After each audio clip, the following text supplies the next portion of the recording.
دوستانو، آیا تاسو اوریدلی یې چې د لوی افغانستان په اړه یوه پخواني او مشهوره وینا ده چې وایي خدای تاسو ته د دې کوبریل زهر د زمریانو له پنجو او د افغانانو له غچ څخه وساتي.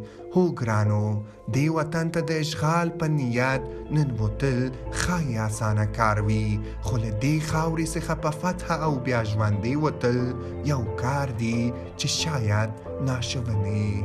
د نړۍ ډیرو ځواکمنو هیوادونو د دغه کوچنی هیواد د نیولو لپاره ډیرې هڅې وکړي او خپل ځان او مال یې قرباني کړي، خو دوی هیڅ هم ونه کړل او تښتېدل.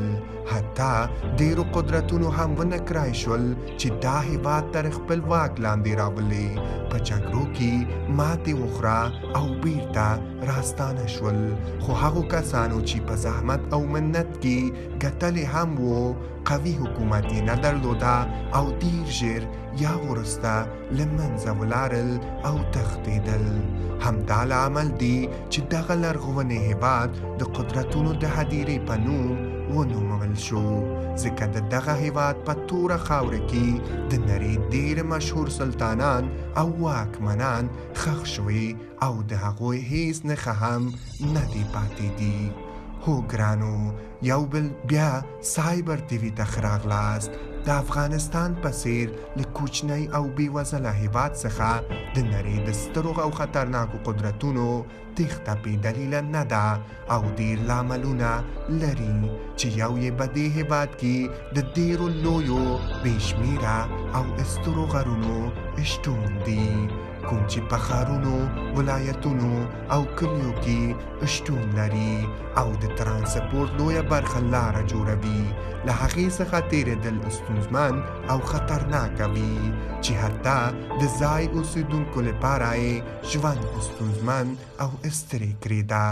نو که په دې هېواد کې د عامو خلکو ژوند له ننګونو او ستونزو ډک وي، نو بې له شکه دا ننګونې او ستونزې د بهرنیانو لپاره 10 چنده زیاتې او خطرناکې دي. له همدې امله دا هېواد د تګ لاره لري، مګر هیڅکله د بیرته تګ لاره نه لري. بل عمل په دې هېواد کې د بیلابیلو قومونو او ډلو شتون دي، هغه ډلې چې هر یو یې د خپل ځان لپاره مختلفه حکومت جوړه کړې ده او حتی د مرکزي حکومت حکم هم هلته نه منل کیږي. نو هر هغه قوت چې په دې خاوره حمله کوي د دې ټولو ډلو طرف وي او دښمني یې اعلان کوي چې د دې قوتونو ماتې یقیني کوي.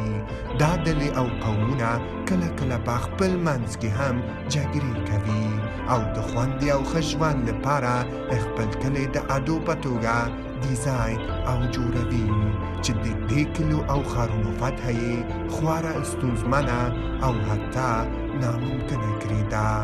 ګرانو، که اوس د دې هېواد د تاریخ په اړه خبرې وکړو، نو زرګونه کال وړاندې په دې هېواد کې داسې خلک اوسېدل چې له پیله یې د زورواکو له اشغال سره مخ او مقاومت یې کوه.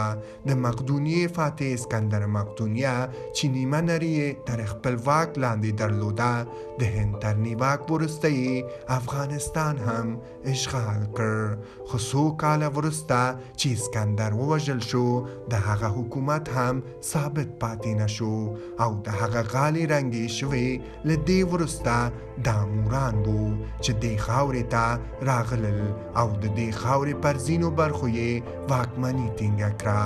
د دوی په زمانه کې په دغه هېواد کې هندویت او بودایزم په چټکۍ سره وده وکړه او هر لوري ته خپور شوه.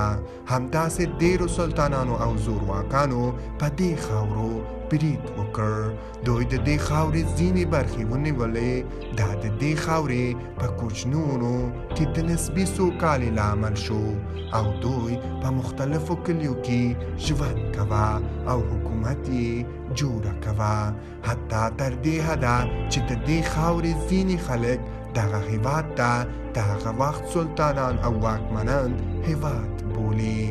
دغو سلطانانو د دې هېواد په کوچنیونو کې خپل کوچنی حکومتونه پیاوړي کړي وو او هیڅ هیواد پر دې هیواد د برید جرأت نه کوه، ځکه دوی پوهېدل چې له دغو بیلو دولتونو سره جنګ کول ناشوني دي.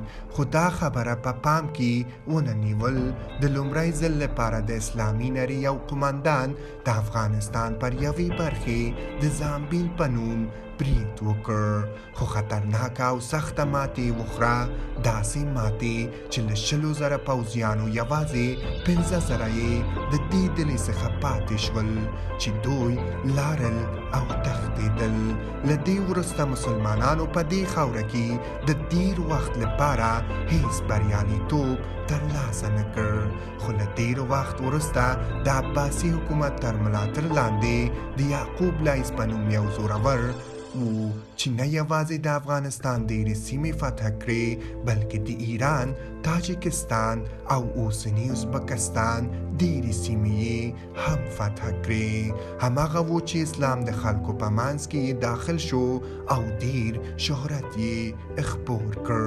وروسته یې د سلطان محمود غزنوي د 321 تل 421 کال کې ترمنځ حکومت وکړ او ټول افغانستان یې تر خپل واک لاندې ونیول. پرته له دې چې غزنویان کمزور شول، افغانستان د غوریانو په لاس ته ورغلل شو او د محمد غوري واکمني پایل شو. وروسته په 1220 کال کې د نړۍ تر ټولو خطرناک او وحشتناک حکومت یعنی مغولیانو په دغه هیواد ته برید وکړ، خو دغه خطرناک او وینه تویونکی پوځ هم په اسانۍ سره ونه شوی کولی چې دغه هیواد ته فتح کړي. سره له دې چې چنګیز خان د افغانستان په لومړۍ خونړۍ جګړه کې خپل ګران لمسي له لاسه ورکړ. دا تاوان د چنګیز خان د قهر زیاته کړه چې یو ځل بیا یې د یوه لوی او ډېره وینه تویونکي لښکر سره پر دې خاوره یې برید وکړ. ټول معیشت ځایونه یې ویجاړ کړل او حتی ځینې ښارونه یې وسوځل. باید وویل شي کله چې مغولیانو برید وکړي، دوی د خپل دښمن مشران، نارینه، ښځې او حتی څاروي هم ووژل. وروسته د مغول منګول وو چې په دې تاریخي خاوره کې یې خپله واکمني پیل کړه. منګول له ډېرو حکومتونو څخه زده کړه وکړه او د نیکمرغۍ او مینې په لاره کې یې پر مخ ولاړل. د خلکو صادقانه خدمت یې وکړ، پیسې او سره زره یې په دالیو کې ورکړل او حتی ځینې قومونو ته خپلواکي پرېښودل او د دوی په کورنیو چارو کې یې لاسوهنه نه کوله. همدا لامل و چې منګولیان تر 1930 کال پورې پر افغانستان واکمن وو، خو له دې سره په یاد شوی کال کې د مغول حکومت پر ضد ستر پاڅون پیل شو او نادر شاه یې مشري په غاړه درلوده. د دغه پاڅون په پای سره د مغول حکومت دوام ونه کړ او نسکور شو. صوفیانو نه یوازې دا چې د مغولانو تر والکلي لاندې سیمې بیرته ونیولې، بلکې د ایران پر ځینو سیمو یې هم واکمني وکړه. ورځ په ورځ د صفویانو ترمنځ د حکومت شخړې هم زیاتې شوې او بالاخره دغه حکومت ډیر وخت دوام ونه توانید او له ماتې سره مخ شو. وروسته له صفویان احمد شاه ابدالي هغه څوک و چې وروسته له صفویان نوی حکومت یې پیل کړ او واک یې پر غاړه واخیست. ذکر شوی له افغانستانه یې د ټولو فرقه‌ییزو خودمختاري حکومتونو کمربند له منځه یووړ. احمد شاه ابدالي د افغانستان نوې څېره نړۍ ته ورپېژندله. د دې هېواد لپاره یې نوې نقشه، پلازمینه او بیرغ جوړه کړ. پولې یې جوړې کړې او یو اصلي افغانستان یې ټولو نړۍ ته وښودل چې موږ یې اوس هم په خپلو سترګو ځینې یې ته ویونل. له هغه وروسته انګریزانو چې ټول هند یې تر خپل واک لاندې راوست، د لومړی ځل لپاره په 1839 کال کې پر افغانستان برید وکړ. د افغانانو او انګریزانو ترمنځ تر 1919 کال پورې سختې او خونورې جګړې وشوې چې تر ټولو مشهوره یې د کندهار د میوند جګړه وه. په دې جګړو کې انګلیس هیڅ ترلاسه نه کړل او ټول پوځیان یې په دغه جګړې کې ووژل شول او یوازې یو نفر پاتې شو چې ډاکټر براین په نوم خپل نیم ژوند وژغوره او تښتېده. انګریزانو د وینو او پیسو په ورکولو سره پوه شو چې هیڅکله د جګړې له لارې دا هېواد نشي فتح کولی.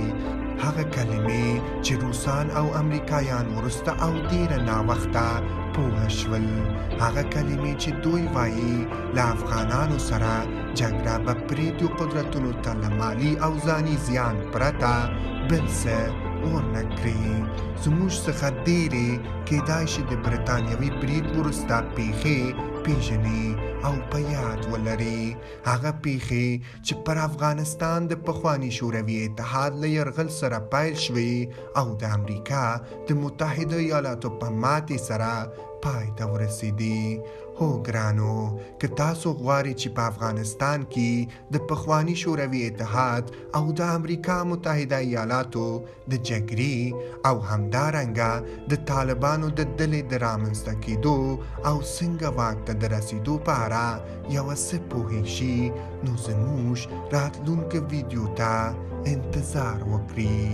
هیله ده چې یو ځل بیا زموږ دا غوره او معلوماتي ویډیو ستاسو د خوښې وړ وګرځي ګرانو.